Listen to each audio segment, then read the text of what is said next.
অগার মানুষ তো এরা অভদ্র ঘরের সন্তান, এরা সব ভদ্র ঘরের সন্তান, ঠিক না? চুপচাপ থাকেন।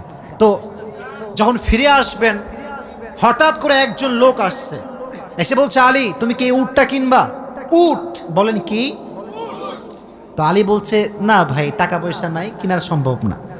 তো বলছে, তোমাকে আমি এইটা এখন দিচ্ছি, তোমার যখন বিক্রি করার সুযোগ হবে তখন বিক্রি করবা, তোমার লাভ তুমি রাখবা আর আমারটা আমাকে দিলেই হবে।